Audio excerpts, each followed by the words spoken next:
Escuchen bien esto, porque lo que voy a contarles me costó la cordura y casi la vida.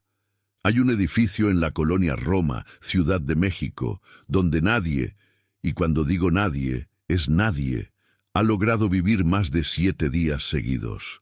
El alquiler cuesta menos que una habitación en Tepito, tiene vista al Parque México, pisos de mosaico originales de los años 30, pero permanece vacío desde 1987. Yo creí que era mi oportunidad. Yo creí que los demás eran débiles, supersticiosos, cobardes. Me equivoqué de la peor manera posible, porque descubrí algo que ningún inquilino anterior pudo entender. El verdadero horror del apartamento 7B no comienza cuando entras. Comienza cuando intentas irte, y para cuando te das cuenta, ya es demasiado tarde.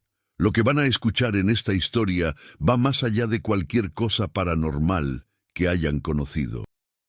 Van a descubrir por qué cada persona que salió de ese lugar terminó destruida, por qué hay un patrón matemático en las tragedias, y por qué la policía de la Ciudad de México tiene un archivo sellado con más de 40 casos sin resolver relacionados con una sola dirección. Avenida Álvaro Obregón, 247, apartamento 7B. Si están listos para conocer la verdad más perturbadora que he investigado, suscríbanse al canal ahora mismo y déjenme en los comentarios desde qué país nos están acompañando esta noche. Créanme, van a querer estar preparados para lo que sigue. Mi nombre es Daniel Ortega. Tengo 32 años y trabajaba como investigador inmobiliario independiente para una firma de abogados en la Ciudad de México. Mi trabajo consistía en verificar historiales de propiedades, buscar irregularidades en títulos, encontrar razones legales detrás de precios sospechosamente bajos. Era un trabajo aburrido, rutinario, lleno de papeles viejos y búsquedas en archivos municipales, hasta que me asignaron el caso del edificio Miraflores. El edificio estaba en Álvaro Obregón, una de esas construcciones Art Deco que sobrevivieron al terremoto del 85 casi por milagro. 6 pisos, fachada color crema con detalles en cantera verde, balcones de hierro forjado que ya nadie usaba. La dueña era una mujer de 80 años llamada Guadalupe Rivas, quien había heredado el inmueble de su padre. Doña Lupe, como todos le decían, quería vender, pero ningún comprador aceptaba después de revisar el historial del apartamento 7B. El problema era simple en papel: 43 contratos de arrendamiento cancelados en 39 años. Todos rescindidos por los inquilinos entre el 3er y 7º día de ocupación. Ninguna demanda, ninguna explicación legal coherente, solo rescisiones inmediatas, depósitos abandonados, pertenencias dejadas atrás. Cuando le pregunté a doña Lupe qué decían los inquilinos, se puso pálida detrás de su escritorio lleno de santos y veladoras. Dicen que no pueden dormir allí, que hay ruidos, que sienten que alguien los observa. Se persignó 3 veces antes de continuar. Pero el edificio fue bendecido por el padre Morales en 1988. No hay nada malo ahí, licenciado. Es solo superstición. Esa tarde revisé los archivos en el registro público de la propiedad. El apartamento 7B había sido construido en 1934 como parte del desarrollo urbanístico porfiriano tardío de la colonia Roma. Durante 53 años tuvo ocupación normal, familias que vivían allí décadas enteras, rentas estables, 0 problemas. Entonces, en enero de 1987, algo cambió. El último inquilino de largo plazo fue un profesor de historia llamado Ernesto Villalobos, quien vivió allí 18 años hasta su muerte en 1986. Según el certificado de defunción que conseguí en el registro civil, murió de un infarto masivo a los 54 años. Nada extraordinario, pero cuando busqué su nombre en los archivos del periódico La Jornada, encontré una nota breve en la sección de sucesos. Profesor muere en extrañas circunstancias. Vecinos reportan gritos antes del hallazgo.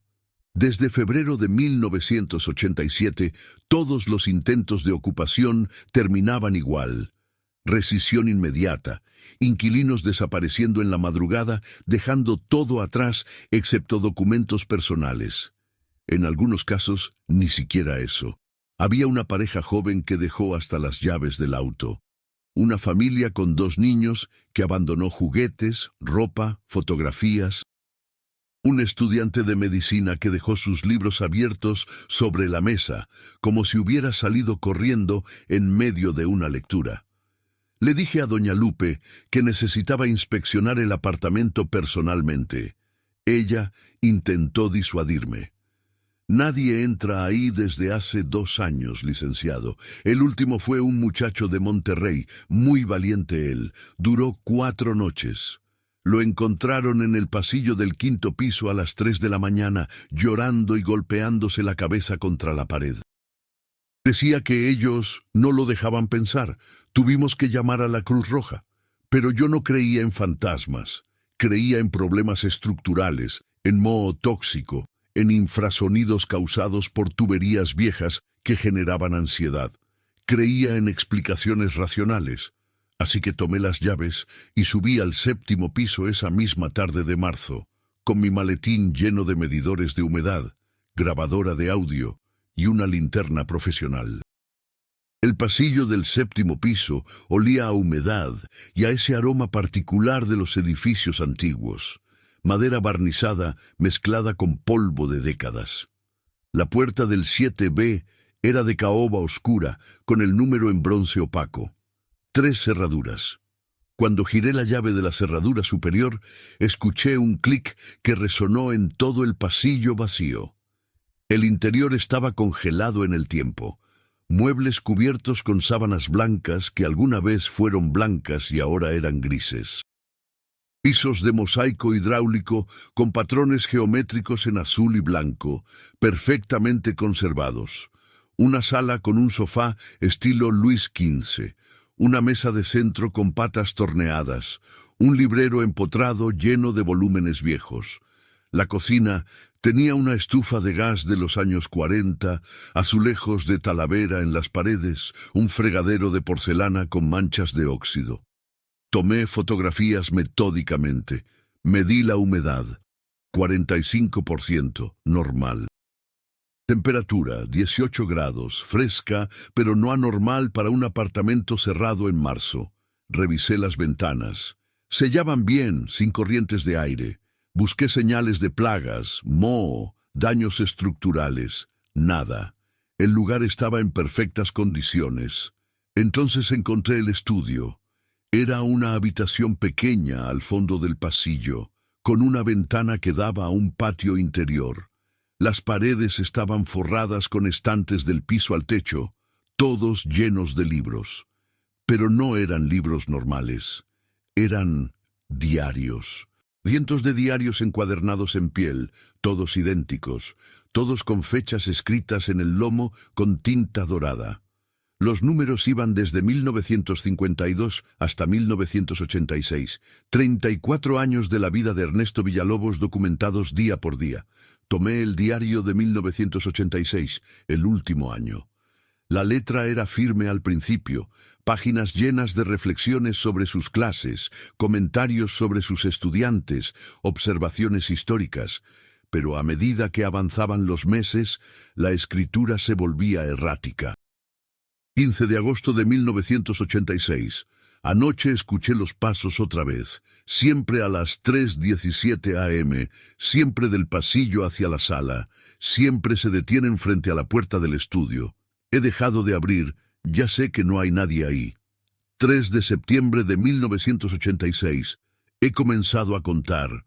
Los pasos son exactamente 23 cada noche, del extremo del pasillo hasta mi puerta. Luego, silencio durante exactamente 4 minutos. Después, los pasos regresan. Siempre 23, siempre 4 minutos. 28 de octubre de 1986. Encontré algo en los archivos de la universidad. Este edificio fue construido sobre el antiguo Panteón de Santa Paula, clausurado en 1932. Los restos fueron trasladados, pero los registros están incompletos. Faltan nombres, muchos nombres. 15 de diciembre de 1986. Ya no puedo dormir. Los pasos ahora vienen acompañados de susurros. No puedo distinguir las palabras, pero sé que hablan de mí. Dicen mi nombre. Ernesto, una y otra vez. Ernesto. Como si me estuvieran llamando. Como si quisieran que salga. La última entrada estaba fechada el 3 de enero de 1987, 2 días antes de su muerte. Entiendo ahora. No quieren que me vaya. Cada vez que intento empacar, los susurros se vuelven gritos. Cada vez que tomo las llaves, algo las esconde. He decidido quedarme. Es más fácil así. Es más seguro. Ellos solo quieren compañía. Solo quieren que alguien escuche. Solo quieren que alguien recuerde sus nombres. Voy a quedarme. Voy a escuchar. Voy a recordar. Cerré el diario con las manos temblando. Eran las 6:47 p.m. El sol de marzo comenzaba a ponerse, llenando el estudio de una luz naranja que hacía que las sombras de los estantes se proyectaran en formas extrañas sobre las paredes.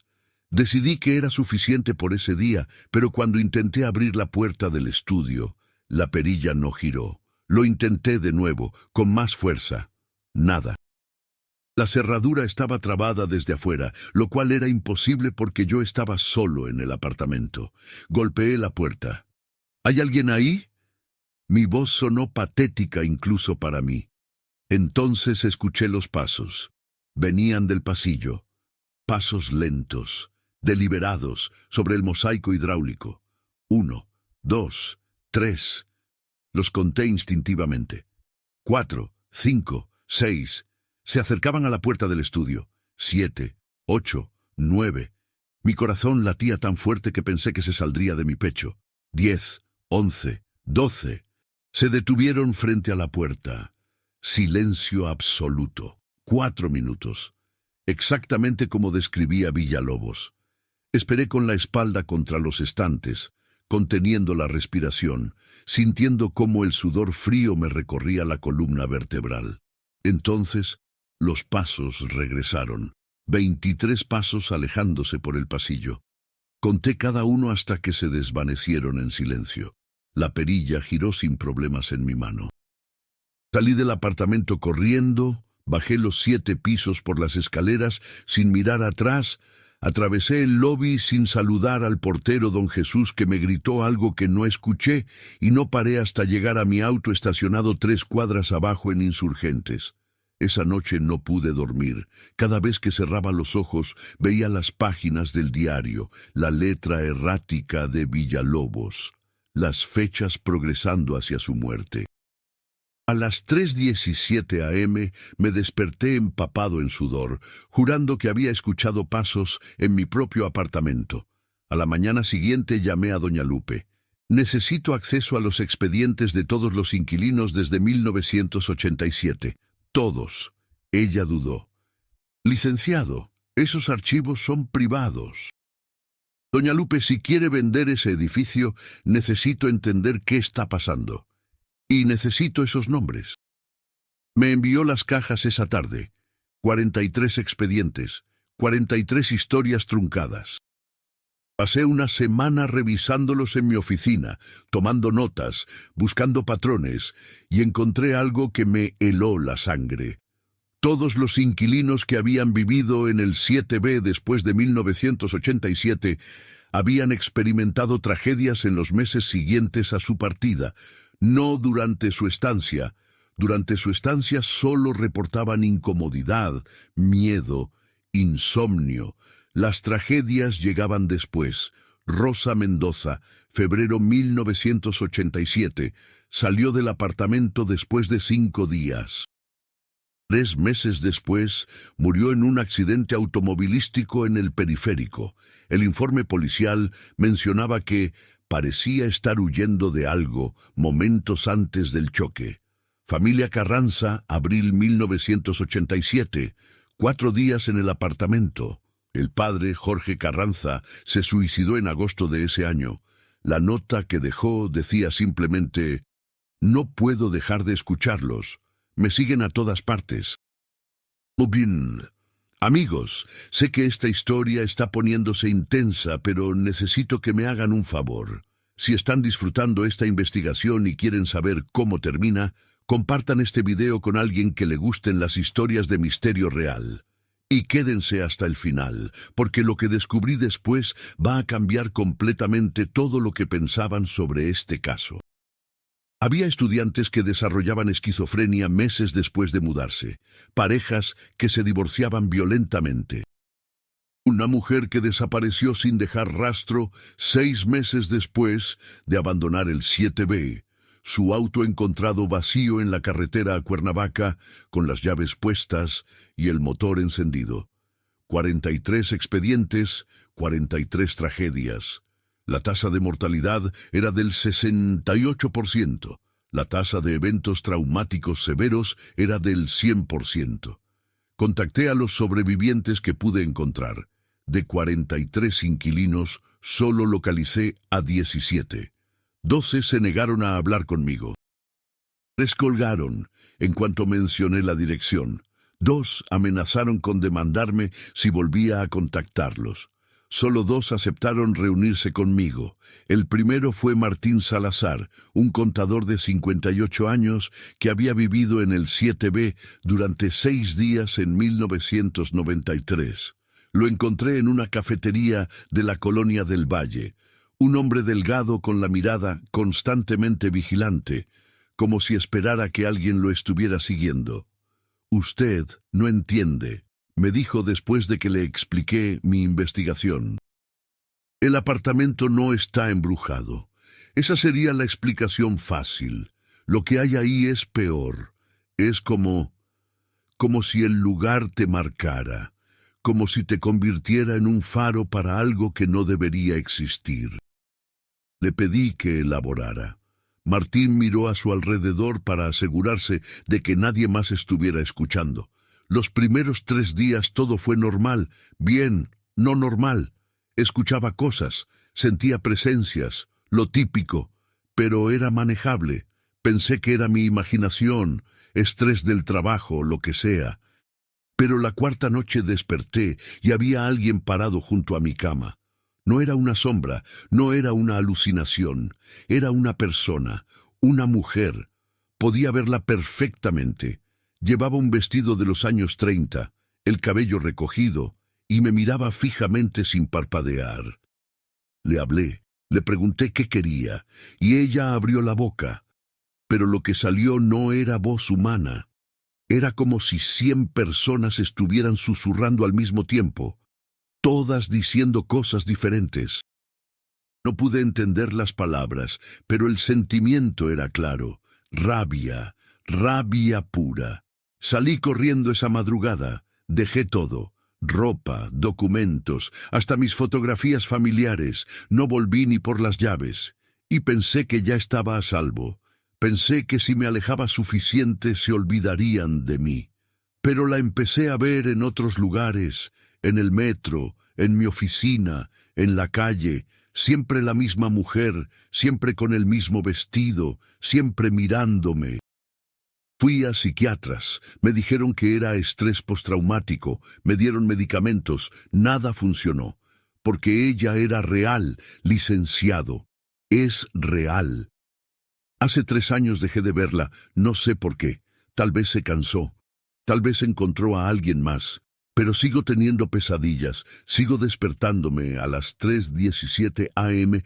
todos los días sin falta, y sigo escuchando los pasos. La segunda sobreviviente fue Patricia Domínguez, una enfermera de 43 años que vivió en el apartamento durante 5 días en 2003. Nos reunimos en el Parque México, en una banca con vista al kiosco Morisco. Patricia era más directa que Martín. «Mire, licenciado, voy a serle franca. Yo no creo en fantasmas. Soy enfermera, trabajo con la muerte todos los días. He visto morir a cientos de personas. La muerte es biológica, es química, es neurológica. No hay alma, no hay más allá, no hay espíritus. Pero algo en ese apartamento me cambió, físicamente. Cuando entré pesaba 62 kilos. Cuando salí, 5 días después, pesaba 54, 8 kilos en 5 días. Mi doctora me hizo todos los estudios posibles. No había explicación médica. No tenía parásitos, no tenía cáncer, no tenía nada. Simplemente me estaba consumiendo. Y no era solo el peso. Mi cabello empezó a caerse a mechones. Mis uñas se volvieron quebradizas. Tenía moretones en todo el cuerpo que aparecían durante la noche. Me desperté una mañana y tenía marcas de dedos en los brazos, como si alguien me hubiera sujetado con fuerza. Pero yo vivía sola. Lo peor fue el último día. Me desperté y no podía moverme. Podía ver, podía escuchar, podía sentir, pero mi cuerpo no respondía. Y entonces lo sentí. Manos. Docenas de manos tocándome, explorándome, como si estuvieran tratando de entender cómo funcionaba mi cuerpo. Manos frías. Manos que no debían existir. Duró 3 horas. 3 horas completamente paralizada mientras esas cosas me examinaban. Cuando finalmente pude moverme, empaqué lo que pude cargar y nunca volví, ni siquiera por mi depósito. Le pregunté si había experimentado algo después de irse. 6 meses después me dio un infarto. Tengo 43 años, hago ejercicio, no fumo, no bebo, no tengo antecedentes familiares de problemas cardíacos. Los doctores lo llamaron evento cardíaco espontáneo. Yo sé que fue algo más. Fue como si mi cuerpo hubiera envejecido décadas en esos 5 días en el apartamento. ¿Sabe qué es lo más raro, licenciado? A veces, cuando estoy sola en mi casa, juro que escucho pasos. Siempre 23 pasos. Siempre a las 3:17 a.m. Y sé que si abro la puerta no habrá nadie ahí. Pero también sé que algo está esperando. Algo que empezó en ese apartamento y que todavía no ha terminado conmigo. Esas entrevistas me obsesionaron durante semanas. Había algo sistemático en todo esto, algo que seguía un patrón. No era solo un edificio embrujado, era algo más complejo, más deliberado. Decidí investigar la historia del terreno antes de que se construyera el edificio Miraflores. Pasé días en los archivos municipales de la Ciudad de México, revisando mapas antiguos, planos urbanísticos, registros de propiedad que se remontaban al siglo XIX. Y descubrí que Villalobos tenía razón. El edificio Miraflores había sido construido en 1934 sobre el terreno del antiguo Panteón de Santa Paula, un cementerio que operó entre 1892 y 1932. El panteón fue clausurado debido a irregularidades administrativas graves, según el decreto municipal de 1931. Los restos fueron exhumados y trasladados al Panteón francés de la Piedad entre 1932 y 1933. Pero había una nota al margen en uno de los documentos, escrita en tinta descolorida: sección D incompleta, registros extraviados. Exhumación imposible de verificar. La sección D ocupaba exactamente el terreno donde luego se construyó el edificio Miraflores, y más específicamente donde estaba ubicado el apartamento 7B. Busqué fotografías del panteón original. Encontré una en el archivo histórico de Casasola, una imagen en blanco y negro de 1925 que mostraba hileras de tumbas modestas, cruces de hierro oxidado, una capilla pequeña en el fondo. En la esquina inferior derecha de la foto había una estructura diferente, un mausoleo de cantera con una inscripción que apenas podía leerse en la fotografía deteriorada. Llevé la imagen a un laboratorio de restauración digital. Tardaron una semana en mejorar la calidad suficiente para leer la inscripción. Aquí descansan los olvidados, 1892-1932. Que sus nombres sean recordados, aunque sus historias hayan sido borradas. Los olvidados. Busqué ese término en todos los registros históricos que pude encontrar. Finalmente, encontré una referencia en un libro de historia social de la Ciudad de México, publicado en 1967. El Panteón de Santa Paula albergaba principalmente a personas sin familia conocida, indigentes, criminales ejecutados, pacientes del manicomio de la Castañeda que morían sin identificación, víctimas de epidemias sin reclamar. La sección D se conocía informalmente como el Patio de los Olvidados, donde los cuerpos sin nombre eran enterrados en fosas comunes con solo un número como identificación. Cientos de personas, enterradas sin nombre, sin historia, sin nadie que las llorara. Y ahora ese terreno sostenía un edificio de apartamentos donde el 7B ocupaba exactamente el lugar del antiguo mausoleo. Empecé a entender lo que Villalobos había descubierto en sus últimos días. No era sobre fantasmas buscando venganza. Era sobre personas, o lo que quedaba de ellas, que solo querían ser recordadas. Que después de décadas de anonimato en la muerte, habían encontrado una forma de manifestarse en el mundo de los vivos, y quien viviera en ese apartamento se convertía en su conexión con el mundo, en su testigo, en su memoria viviente. Pero ¿por qué las tragedias solo ocurrían después de que los inquilinos se iban? Si los olvidados solo querían ser recordados, ¿por qué atacar a quienes huían? La respuesta llegó cuando encontré los informes forenses de las muertes relacionadas con el apartamento. De las 29 personas que habían muerto en los años posteriores a vivir en el 7B, 23 habían muerto exactamente a las 3:17 am. Accidentes automovilísticos a esa hora exacta. Infartos registrados a esa hora exacta. Suicidios con marcas de tiempo a esa hora exacta. 3:17 am. La hora de los pasos. Revisé más profundo. En el decreto de clausura del Panteón de Santa Paula de 1931 había una nota sobre las exhumaciones. Proceso iniciado a las 3:17 horas del 12 de marzo de 1932. Habían comenzado a exhumar los cuerpos a las 3:17 de la madrugada, y aparentemente algo había despertado en ese momento, algo que llevaba décadas esperando. Pero todavía faltaba la pieza clave del rompecabezas. ¿Por qué solo afectaba al apartamento 7B? ¿Por qué no a todo el edificio? Volví a los planos originales de construcción del edificio Miraflores. Los estudié durante horas hasta que noté algo extraño. El apartamento 7B tenía una habitación que no aparecía en los otros apartamentos. El estudio donde Villalobos guardaba sus diarios. Esa habitación había sido una adición posterior, construida en 1935, según una nota marginal en los planos. ¿Por qué construir una habitación extra solo en ese apartamento? Investigué quién fue el primer ocupante del 7B. Su nombre era Augusto Robles, arquitecto, uno de los diseñadores del edificio mismo. Vivió allí desde 1934 hasta su muerte en 1952. Busqué su testamento en los archivos notariales. Allí estaba.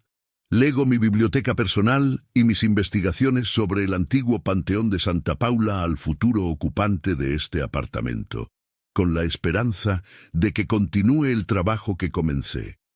Documentar los nombres de los olvidados. Robles sabía. Desde el principio, sabía lo que había bajo el edificio. Y había dedicado su vida a intentar darles nombres a los sin nombre, identidad a los sin identidad. Villalobos había continuado ese trabajo durante 18 años, y cuando murió, los olvidados quedaron sin voz otra vez. Ahora entendía el patrón completo. Los olvidados no atacaban a los inquilinos mientras vivían allí. Los llamaban, los invitaban a quedarse, a escuchar, a recordar. Pero cuando los inquilinos huían, cuando rechazaban ser testigos de sus historias, entonces venía el castigo. Porque lo único peor que ser olvidado en la muerte es tener la oportunidad de ser recordado y ser rechazado nuevamente. Era pasada la medianoche cuando terminé de conectar todas las piezas de la investigación. Estaba en mi oficina, rodeado de documentos, fotografías, testimonios. La ciudad dormía afuera, pero yo estaba completamente despierto, sintiendo cómo todo encajaba en un patrón horrible y perfecto. Tomé una decisión que probablemente fue la más estúpida de mi vida. Iba a pasar la noche en el apartamento 7B, no para huir como todos los demás, sino para entender, para ver si podía comunicarme con lo que fuera que habitara ese lugar, para ver si podía romper el ciclo.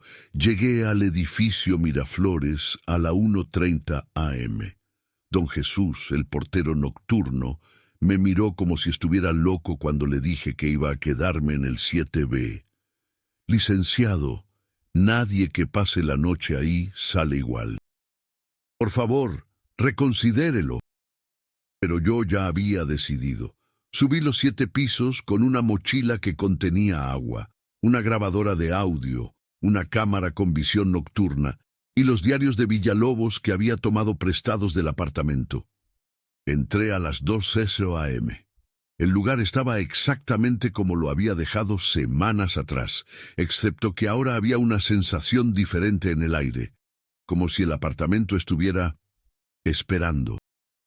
Me instalé en la sala, coloqué la cámara en un trípode apuntando hacia el pasillo y abrí el último diario de Villalobos en la entrada del 3 de enero de 1987. Leí en voz alta: si alguien encuentra esto, debe saber que los olvidados no son malignos, solo están desesperados. Llevan décadas tratando de decir sus nombres, de contar sus historias, pero nadie escucha. Yo he tratado de documentarlos, pero son demasiados. Necesito ayuda, necesito... Mi reloj marcó las 3:17 a.m. Los pasos comenzaron. Venían del extremo más lejano del pasillo, donde estaba la puerta principal. Paso, paso, paso, lentos, deliberados, sobre el mosaico hidráulico. Conté en voz baja mientras mi corazón se aceleraba. 1, 2, 3, 4, 5... La cámara estaba grabando, pero yo no podía ver nada en el pasillo. Solo escuchaba los pasos acercándose. 10, 11, 12, 13. Mis manos temblaban tanto que casi dejé caer el diario. 19, 20, 21, 22. Los pasos se detuvieron frente a la entrada de la sala. 23. Silencio absoluto. Levanté la vista del diario y la vi. Era la misma mujer que Martín Salazar había descrito. Vestido de los años 30, cabello recogido, parada en el umbral de la sala mirándome fijamente. Pero ahora podía ver más detalles. Su piel tenía un tono grisáceo, como ceniza. Sus ojos eran completamente negros, sin iris, sin pupila, solo oscuridad. Y cuando abrió la boca, el sonido que salió fue exactamente como Martín lo había descrito, cientos de voces susurrando al mismo tiempo. Pero esta vez pude entender algunas palabras. Escucha, recuerda, di nuestros nombres. Y entonces comenzaron a aparecer más figuras detrás de ella. Hombres, mujeres, niños, todos con la misma piel cenicienta, los mismos ojos negros. Todos vestidos con ropa de diferentes épocas, finales del siglo XIX, principios del XX, años 20, años 30. Llenaron el pasillo, la sala, rodeándome completamente. No tenía miedo. Debería haberlo tenido, pero en lugar de terror sentí tristeza. Una tristeza abrumadora que emanaba de todas esas figuras. No eran monstruos, eran víctimas. Personas que habían muerto solas, sin nombre, sin importarle a nadie, y que ahora tenían una oportunidad de existir nuevamente, aunque fuera solo como susurros en la oscuridad. ¿Qué necesitan?, pregunté con voz temblorosa. Las voces se intensificaron, cientos de susurros convirtiéndose en un solo mensaje. Nuestros nombres. Dinos nuestros nombres, hazlos recordar que existimos. Pero no sé sus nombres, respondí. Los registros fueron destruidos, no hay forma de... La mujer del vestido extendió su mano hacia mí. En ella sostenía algo que no debería haber podido sostener. Un libro viejo con tapas de cuero desgastado. Lo dejó caer frente a mí y desapareció junto con todas las demás figuras. Los pasos regresaron, 23 pasos alejándose por el pasillo hasta desvanecerse en silencio. Eran las 3:21 a.m. 4 minutos exactos habían pasado. Tomé el libro con manos temblorosas. La cubierta decía, Registro de Inhumaciones, Panteón de Santa Paula, sección D, 1892-1932. Era el registro perdido, el que según los documentos oficiales había sido extraviado. Estaba aquí todo el tiempo, en este apartamento, esperando que alguien lo encontrara. Lo abrí. Página tras página de nombres escritos en tinta descolorida. Nombres, fechas de muerte, edades. Pero en la columna de familiares solo había una palabra repetida una y otra vez. Ninguno. María Soledad Vega, fallecida el 15 de marzo de 1893, edad 34 años. Ninguno. Francisco Javier Mendoza, fallecido el 2 de agosto de 1897, edad 67 años. Ninguno. Rosa Elena Campos, fallecida el 12 de febrero de 1901, edad 19 años. Ninguno. Páginas y páginas de nombres, cientos de ellos, todos muertos solos. Todos enterrados sin ceremonia, todos olvidados. Entendí entonces lo que tenía que hacer. Pasé las siguientes 6 horas, hasta que salió el sol, fotografiando cada página de ese registro. Documenté cada nombre, cada fecha, cada detalle. Cuando terminé, tenía 847 nombres. 847 personas que habían muerto sin que nadie las llorara. Ese día comencé mi verdadero trabajo. Creé una base de datos digital con todos los nombres. Busqué registros de nacimiento, certificados de defunción adicionales, cualquier rastro de información sobre estas personas. Contacté a genealogistas, historiadores, archivistas. Les conté sobre el Panteón de Santa Paula y los olvidados de la sección D. En 3 meses logré reconstruir las historias de 234 de esas personas. Encontré fotografías de algunas, descendientes de otras, historias completas de vidas que habían sido borradas del registro oficial. Publiqué todo en un sitio web. Los olvidados de Santa Paula, un memorial digital. Cada nombre con su historia, sus fotos, cuando las había, sus conexiones familiares reconstruidas. Les devolví su identidad, y algo extraordinario comenzó a suceder. Los sobrevivientes del apartamento 7B empezaron a contactarme. Martín Salazar me escribió diciendo que por primera vez en años no se había despertado a las 3:17 a.m. Patricia Domínguez reportó que los pasos habían cesado. Otros me dijeron que las pesadillas habían terminado, que las apariciones se habían detenido, que finalmente podían dormir en paz. Volví al apartamento 7B 2 semanas después de publicar el memorial digital. Era mediodía. El sol entraba por las ventanas, llenando las habitaciones de luz dorada. El lugar se sentía diferente. Ya no había esa pesadez en el aire, esa sensación de estar siendo observado. Entré al estudio donde había encontrado los diarios de Villalobos y el registro perdido. El libro ya no estaba. En su lugar, sobre el escritorio, había una nota escrita en una letra que reconocí de los diarios. Era la letra de Villalobos. Gracias por terminar lo que comencé. Ahora podemos descansar. No he vuelto al apartamento desde entonces. Doña Lupe me llamó hace un mes para decirme que finalmente logró rentarlo. Una pareja joven se mudó hace 3 semanas. Llevan 21 días viviendo allí sin problemas, sin pasos, sin apariciones, sin tragedias. El ciclo se ha roto. Pero hay algo que no les he contado, algo que descubrí solo días atrás, mientras revisaba las últimas páginas del registro perdido. En la última hoja, después de los 847 nombres documentados, había espacio para 5 nombres más. 5 espacios en blanco con fechas de muerte que aún no habían ocurrido.